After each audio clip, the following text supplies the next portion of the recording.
في قلب القارة الإفريقية، وعلى أرض تمتزج فيها الأصالة بالتطور. يستعد المغرب لاحتضان حدث استثنائي، كأس الأمم الإفريقية 2025.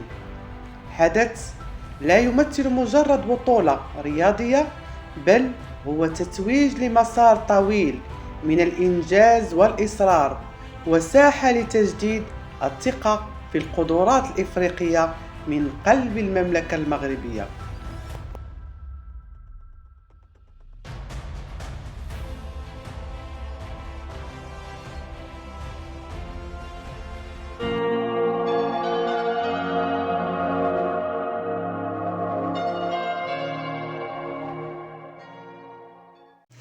منذ الإعلان الرسمي عن اختيار المغرب لاستضافة هذه النسخة التاريخية، انطلقت ورشة مفتوحة. المدن تتجمل، والملاعب تحدث، والبنى التحتية تتطور في مشهد يعكس روح التنظيم والالتزام.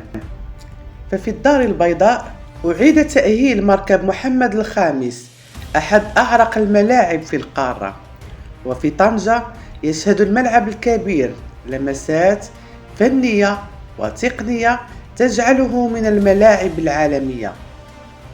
أما مراكش وأكادير ووجدة فقد دخلت هي الأخرى في السباق، تحضير لتكون على الموعد من التاريخ.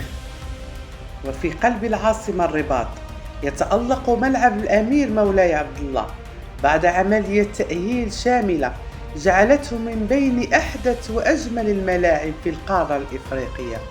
تم تطوير المدرجات وتحديث نظام الإضاءة وتوسيع المرافق لتستجيب لأعلى المعايير الدولية، الذي سيحتضن أهم مباريات البطولة، بما في ذلك المباراة الافتتاحية والنهائية، ليكون رمزاً لتنظيم المغرب الراقي والروح العاصمة التي تجمع بين التاريخ والحداثة. لكن قصة كأس إفريقيا 2025 في المغرب ليست فقط عن الملاعب والمنشآت، إنها قصة رؤية ملكية واضحة قادها جلالة الملك محمد السادس نصره الله، الذي جعل من الرياضة ركيزة للتنمية وأداة لتوحيد الشعوب الإفريقية. فمنذ سنوات يعمل المغرب على ترسيخ التعاون الرياضي بين دول القارة من خلال برامج تكوين ودعم المنتخبات الإفريقية واستضافة البطولات القارية. واليوم يأتي تنظيم كأس إفريقيا ليؤكد أن المغرب أصبح وجهة إفريقيا عالمية للرياضة والتنظيم والاحتراف. كما يمثل هذا الحدث فرصة اقتصادية وسياحية غير مسبوقة، فالملايين من عشاق كرة القدم سيتابعون البطولة، وستكون شوارع مراكش وطنجة والرباط مليئة بالزوار من مختلف الدول الإفريقية.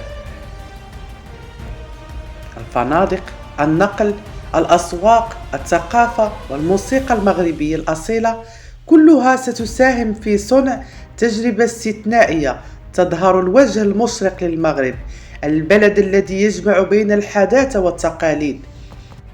إن كأس إفريقيا 2025 ليست مجرد منافسة كروية، بل رسالة أمل ووحدة وتقدم، رسالة تقول إن إفريقيا قادرة والمغرب هو الدليل.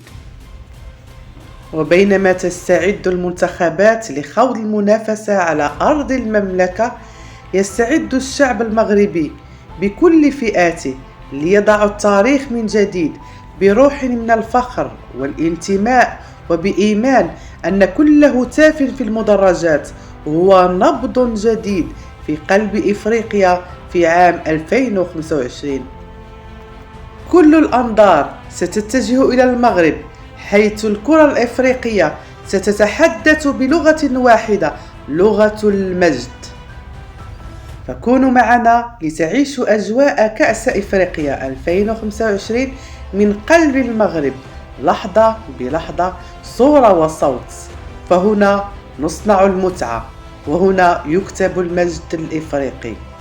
اشتركوا في القناة واضغطوا على زر الإعجاب وشاركوا آراءكم حول المنتخب الذي تتوقعون فوزه باللقب. إلى اللقاء وحظ سعيد للجميع.